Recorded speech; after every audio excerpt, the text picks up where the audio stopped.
Hi, mining community. Welcome back to another episode of the Dig Deep the Mining podcast. And today's guest is Alex Atkins, who is a mine engineer by background and now holds a number of non-executive directorship positions. We met a few years ago at a mining conference in Melbourne, and I know how passionate she is about mining. And it's on the podcast to talk about her passions, which are ESG, diversity and inclusion, and digital transformation. So that's welcome Alex to the podcast. How you doing, Alex? Hello, Rob. Thanks very much for having me. No, and I appreciate your time. So wondered if you can give our audience an overview, a little bit about your background. Obviously, you've been in the mining industry for quite a few years. So I just wondered if you can run through your career. Obviously, you started off as a mine engineer, and now obviously hold a number of non-executive director roles. So just wondering if you can give our audience an overview of your background. Yeah, well, they can all head to LinkedIn, so I won't bore them with all the details, but roughly you could say my career has been broken up into 2 to 3 phases. So the first one being on site, probably about 15 years of operational experience as a multidisciplinary and geologist, mining engineer, and a geotechnical engineer all in one. Got my first class mine manager's tickets. And then I had my kids. So at that point, then I was in a position where I had to reinvent myself. So the second half of my career sort of moves into regulation, consulting, and developing the skill sets that I needed to be able to get on boards, such as an MBA in finance, bit of time in Big Fours, startup founder, and on the C-suite of another startup, hanging around with startups. That was the only way I could get C-suite experience as a mother. Couldn't be a C-suite of a big mining company. Yep, and that's pretty much it. So it's been a bit of a journey of exploring mining from as many points of view as possible to understand it as well as I can, so that hopefully I can inject a bit of my creativity, my values, and what I believe in, what I think mining should look like, and that's what the NED roles are all about. Is how do I inject a little bit of, I guess my female version of what mining should look like into the industry. You mentioned just in your introduction there about reinventing yourself. Obviously going from, I take it from a site-based role into the corporate world, and obviously having a family. How did you find that transition period? And is there any advice that you can give anyone that is potentially in that position or could be in that position shortly? Well, when it happened to me, when I did that transition, it happened rather suddenly, because, well, I was pregnant with my first child, and I got so fat, basically, and I was working underground. I looked like a jumbo operator, had a big stomach hanging out of my overalls. And it got to the point where I was basically told it's time to go. And I said, oh, can I come back after the baby? I'll do part-time. Maybe we can do something remote, because the internet was out by then. I could do a lot on software. And I was told, no, in your role, you have to be on sites. And so basically it was like a guillotine came down on my career and just chopped it off. And I was like a headless chook, really. So I just pivoted. I sort of used the skill set that I had, and just used it somewhere else, which would be family friendly, flexible, on the coast, in a town sort of thing, which was what I did. And then I actually, because that was outside of mining, it was in civil construction, I had to find a way to come back to mining. And because I knew that I was going to make the most money and have the most meaningful life, where I was going to bring about, hopefully, positive change about something I really care about. So I slowly found my way back into the mining industry through consulting, like AMC Consultants, Opturo. And during the downturn, the first one after GFC, I actually went into state government as a district inspector of mines, thinking that would be a good insurance policy for my income protection. But also it tapped into my values around not killing anyone and trying to make the industry better. So, and then after 3 years there, I really didn't want to be there. So I'm a little bit like one of those pinball machines, you know, like I'm going ding, ding, ding. That was my career.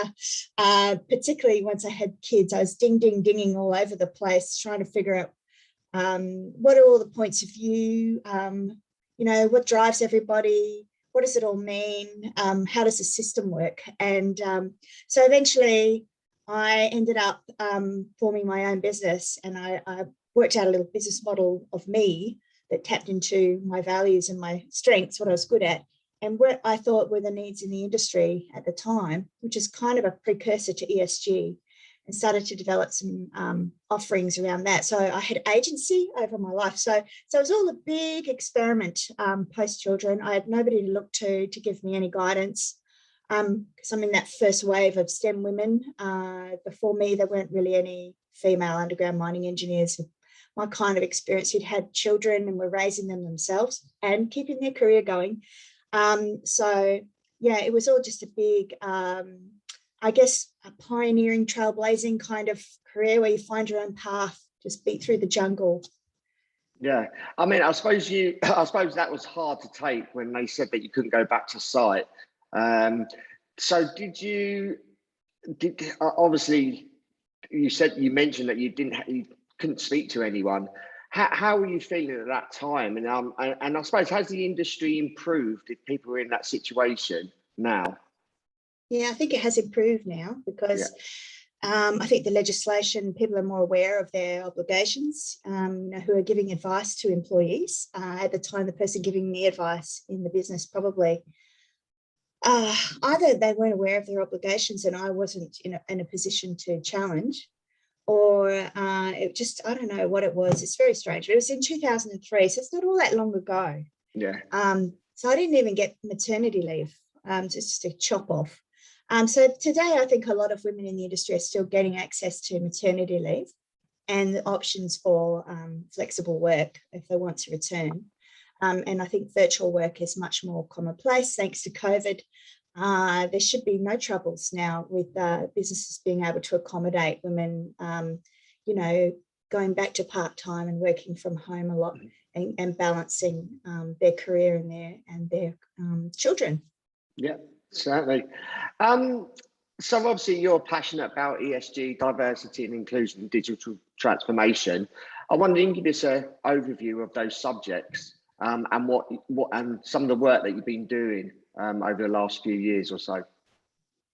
Yeah, so starting with ESG, environmental social governance, I guess in the past it's been called other things like corporate social responsibility or social license to operate. And it's actually become pretty mainstream now. Thanks really to BlackRock, I think, Larry Fink writing to CEOs every year and really reinforcing the message that this is not going away. And a lot of, you know, investment banks and exchange traded funds being formed, Dow Jones Sustainability Index being an example, which shows that the investment community is embracing it.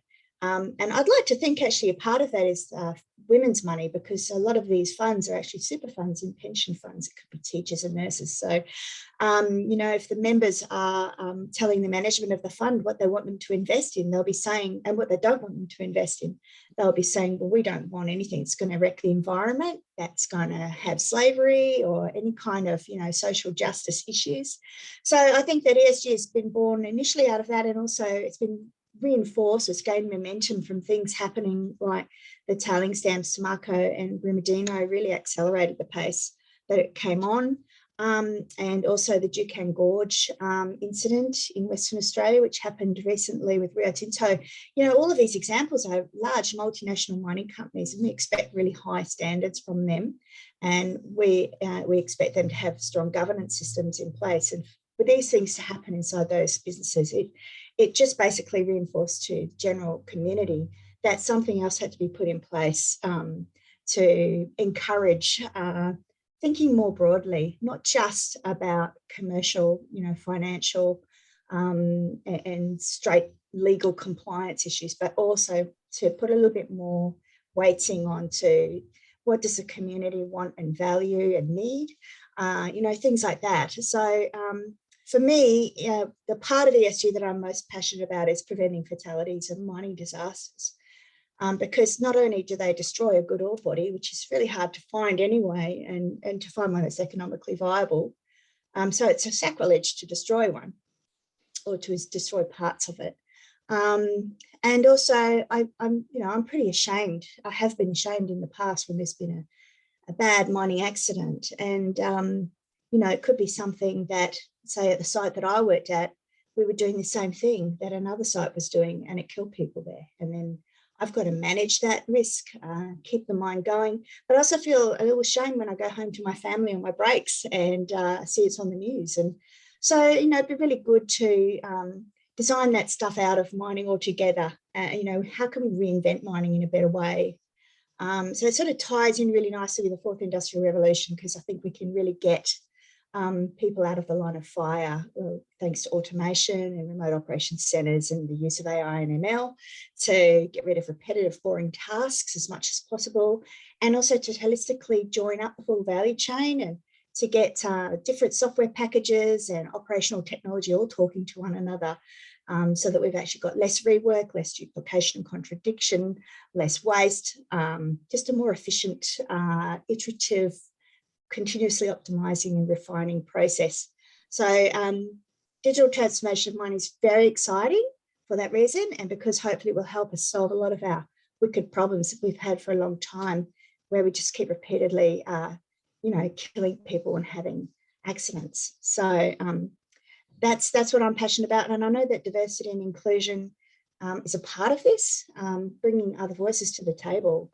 You can't have the same people at the table for this new world. You can have some of them, but you need to bring in some fresh perspectives. And, there's been a lot of research done by McKinsey's, World Economic Forum, even Boston Consulting Group, on the benefits of diversity at the table. Make much better decisions, manage your risk better. It's a more psychologically safe environment when you have diversity, especially if it's proper, inclusive, respectful diversity. People will bring up issues sooner and more honestly, more openly, and you'll be able to get on top of problems and really know what's going on inside the organisation. So it's just a good, it can't hurt, it's all good. What strategies did you use to gain traction in industry with regards to making mining better? Yeah, well, I suppose it all starts with making it really obvious to everybody that it's a part of my life purpose, so that they know what I'm doing is driven by that, and that it comes from a good place. It's not about me, and it's not about my ego or wanting to be rich and famous or anything like that, which in Australia, if you've got that kind of a motivation, you're likely to get shot down pretty quickly. So, first and foremost, you've got to actually know what your life purpose is and really project that out consistently so people know who you are and what you're all about. That earns you trust. And then from that point, then you can use that trust to influence people. So what I did was also I pivoted off of and leveraged off of what I'd already done. So that made me more valuable, rather than, a lot of women, they hit a point in their career where they give up. It's all too hard. They're not making progress. They're not learning. They're not growing. So they just go and do something else. Could be teaching, could be nursing, could be law. And I think that's a great shame. What they should do is look at themselves. Okay, what is it about me that's valuable, rare? And then so I'm thinking of Frin here, inimitable, which means hard to copy, and non-substitutable. And think about those things that are about you that are hard to copy and valuable, and just keep building off of those and thinking about what are the problems in the industry that do need to be solved, that you'll be paid for. That's my life purpose. So I used my life purpose, and I used what was rare about me and valuable about me to influence others. It comes from a position of experience and credibility. So that's really important. And another thing is to be commercial in your mindset.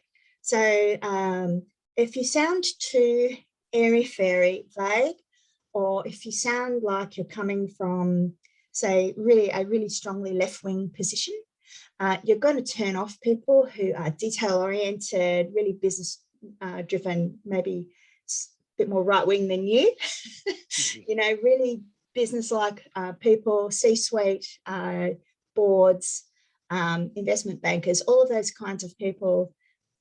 They want to hear you talking about the business model. They want to hear you talking about revenue, the multiples, what's the impact of what you're doing on potential multiple re-rate. That's the sort of language that they want to hear, mixed in with that it's also got a social purpose. It's good for everyone. So if you can speak like that, if you understand commercially what are the impacts of what you're suggesting, you're more likely to get a hearing.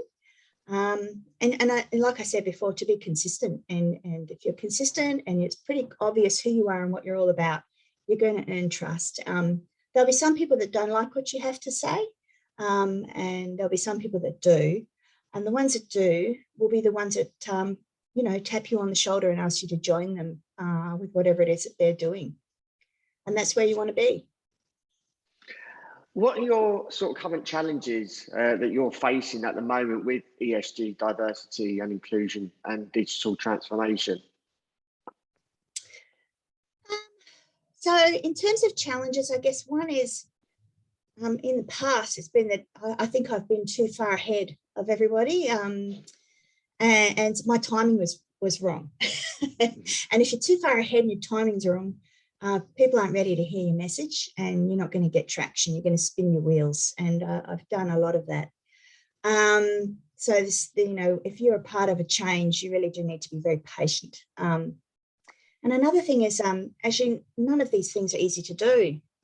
And they're actually going to need new people coming into the industry to help us do it.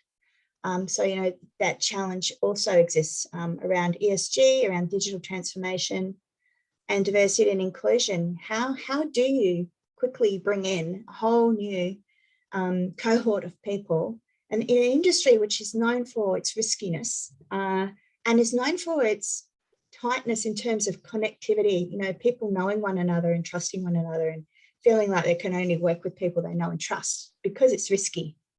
So how do you bring in these fresh people with these new capabilities that we need when you have this overlay, this cultural overlay of needing to know you already and trust you already? I think that's one of the biggest challenges we face. Yeah. What kind of people and what kind of skill sets do you think these people need to have that are going to come into the industry? Well, it's going to be broad. I mean, if you have a look, I've got a couple of books here. Just pick them up. Can you see these? Yeah. I'm not holding them up very well. Anyway, one is called Range, which is by a guy. Can you see that? If you move it up a bit. I can see one of the books. They're not coming through properly.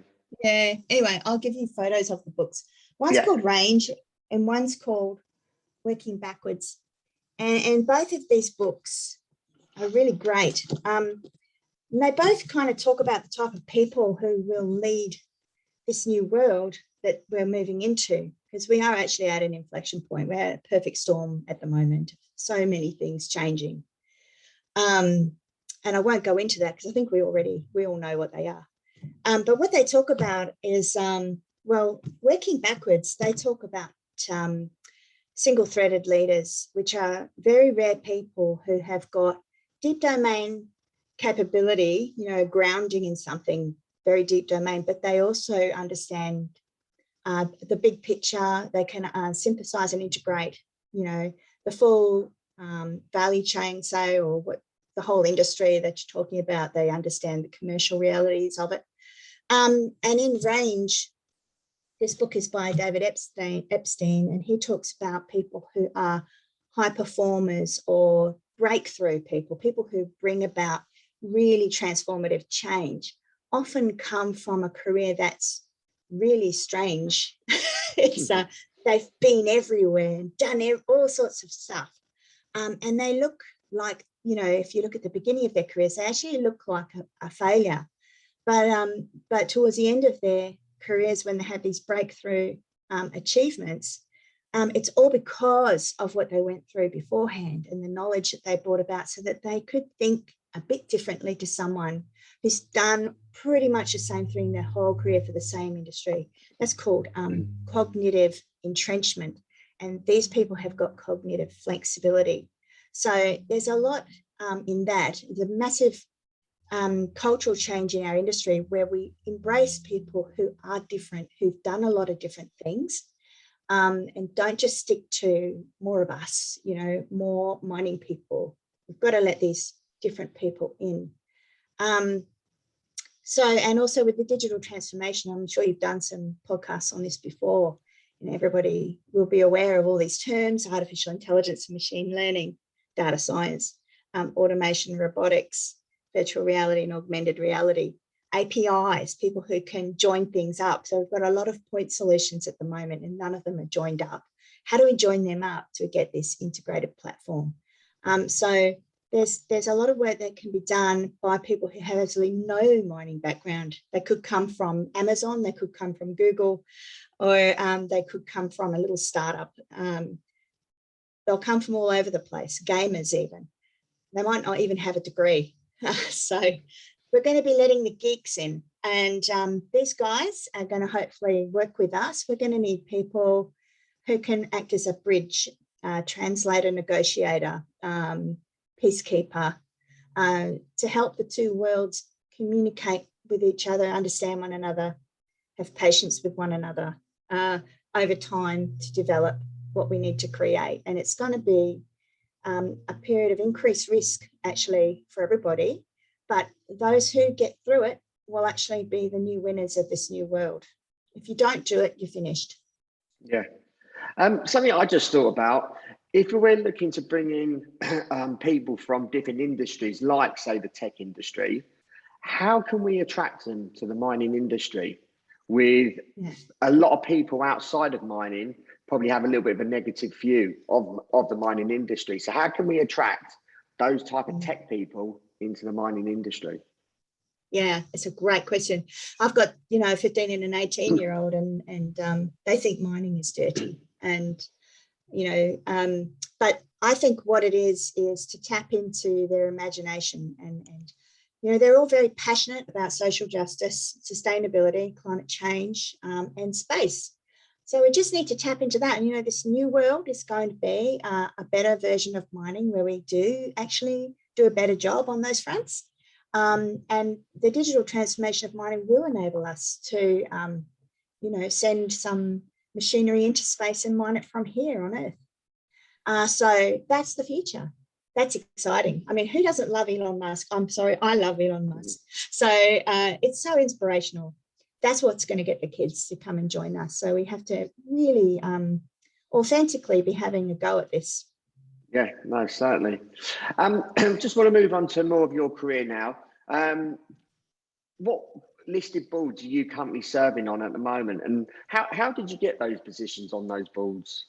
And the reason why I asked that is I do get a lot of, obviously being in recruitment, I do get a lot of candidates asking me if I get any opportunities, board opportunities come up, if I can let them know. So yeah, just curious as to how you actually got those positions.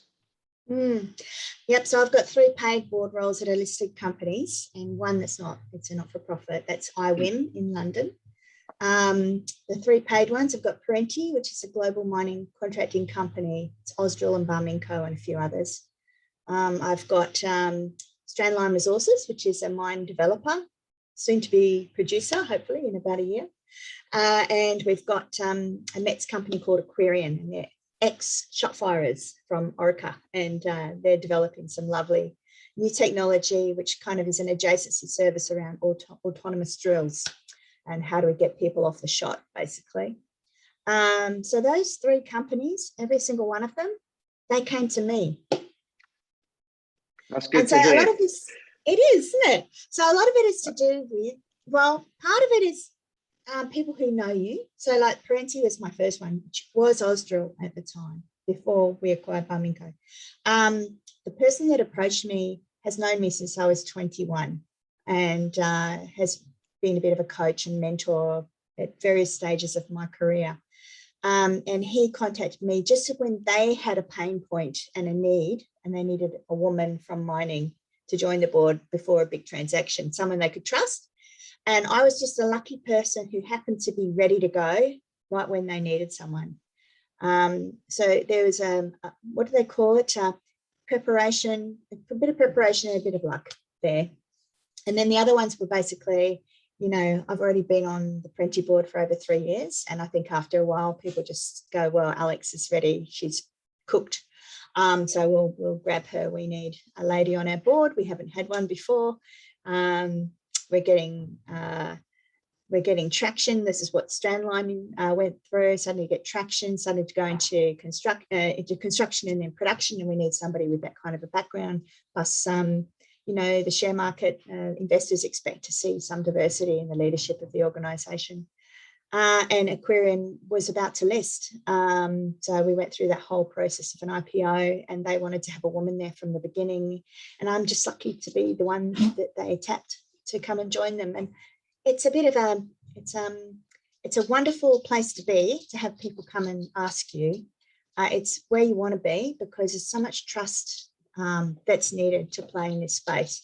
Because I'm very rigid me. I'm not trying to be anybody I'm not. And so if someone asks me to join their board, it means that they're happy to have me being me, authentically me, and saying what I really think. And you don't want to join a board if you can't do that, because you take a lot of risks to be on a board. It could destroy your career, could take your house. So you want to be there authentically you. So that means people who want you for who you are. It's really important. What advice would you give anyone that is in a position to potentially go onto a board? Obviously, you mentioned obviously your first board position was through someone that you knew. So obviously that was built up over a period of time. What other advice would you say you could give people that are looking to get onto boards? What is there anything they should be doing? So I guess some of the things that I did a lot for nothing for a long time, a lot of volunteering, a lot of giving back, lots of not-for-profits, my professional associations on lots of committees, writing papers and articles, speaking at conferences, podcasting, helping others, mentoring people.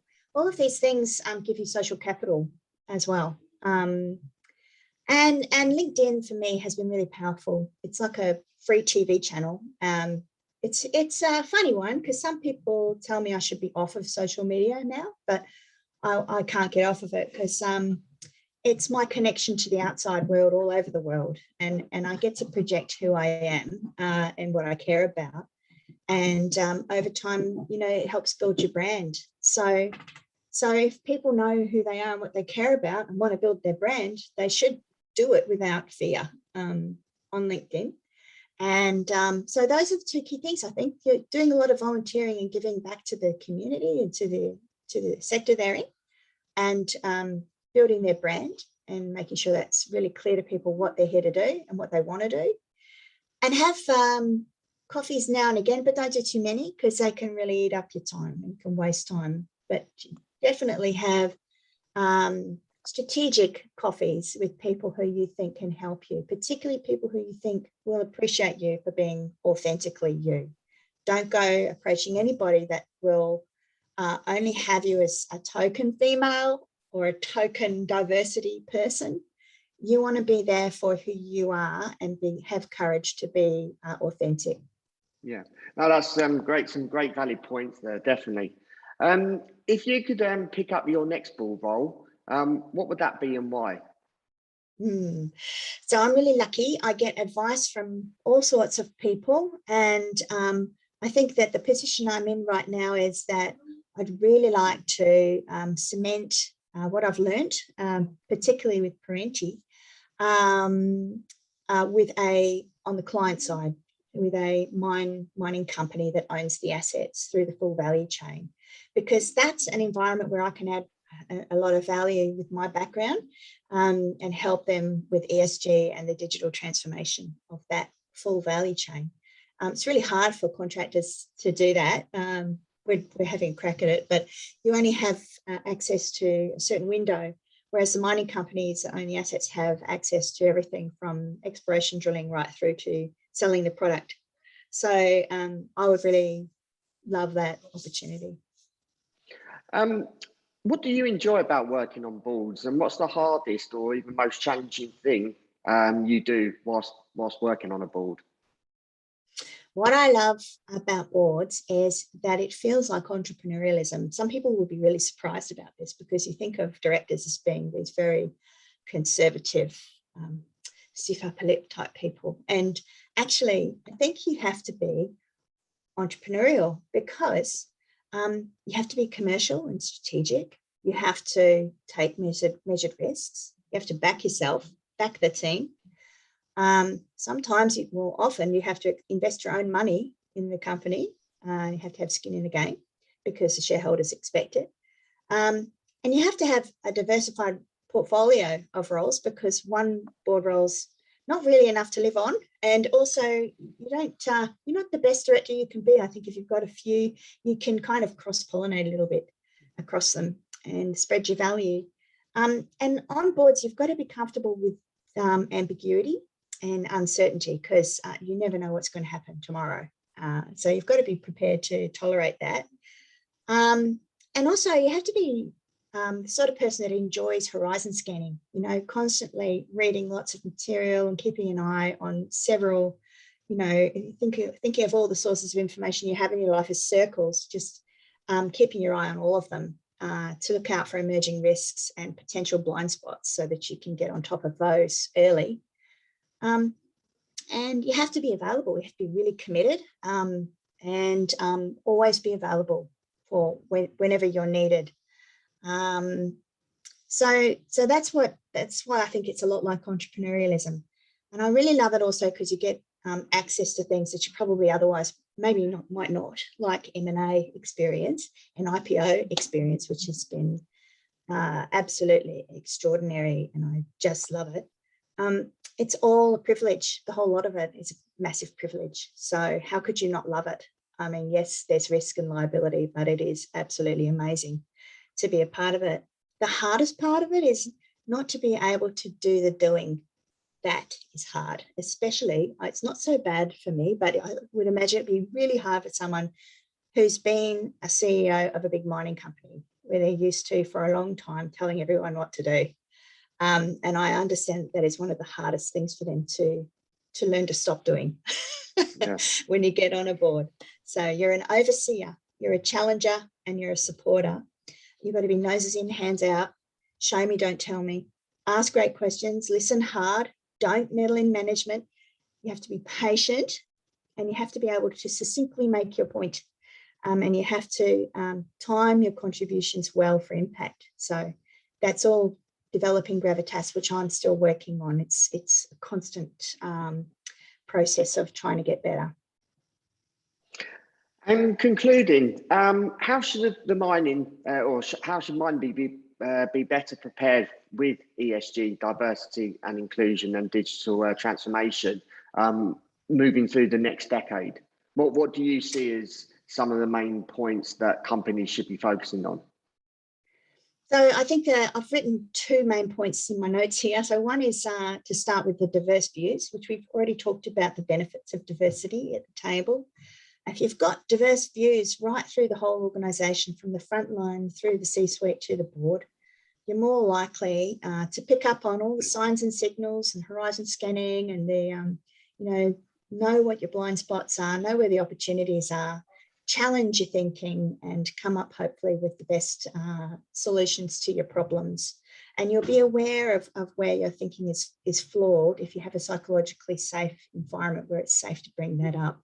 So that means that hopefully you'll be able to preserve your social license to operate a lot better. And also you have to have a strong outwardly facing interface with the rest of the world where, there's a fair bit of engagement.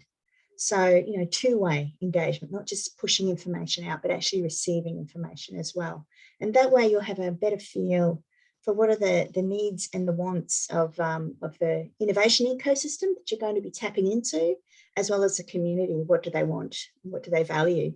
So, digital transformation of mining, it's basically about joining up myriads of point solutions. You can't own all that you can't do M&A on everything in the world to join it all up. So you're going to have to collaborate and tap in, plug and play with a lot of different things. So being outwardly facing and engaging with that's going to be really important going forward as well. And if you can do all of that, have a diverse team and an outwardly facing organization, then it'll all be self-reinforcing, what they call a flywheel effect at Amazon, which is, it'll be like compound interest. You'll get better and better, and you'll get faster and faster and more valuable. Alex, really appreciate your time. There's a lot of things to take away from this, from the content that you provided, and hopefully a lot of our listeners can take a lot of that on board. If any of them want to reach out to you, if they've got any questions, or perhaps any mining companies may be looking at some bringing on some more non-directors, I wondered if how can I go about contacting you? Yep, I'm absolutely available. You can get me through LinkedIn or on my email address, alex.atkins@bigpond.com. Okay, no, I appreciate your time, and really thank you for the time for taking the time to do this podcast. And like I said, I think those that are listening will get a lot of benefit from that. And those that are listening, appreciate if you can pass this podcast on to others in the industry, because I'm certainly there's a lot of good content there, and I think a lot of people will learn something from it. So appreciate all your support. Keep sharing the podcast. If you're watching on the YouTube channel, appreciate if you can share and like below. So it helps with obviously the algorithms, and more people can get access to this content. Thank you again, Alex. Really appreciate your time. And No until worries. next, All good. and until next time, happy mining.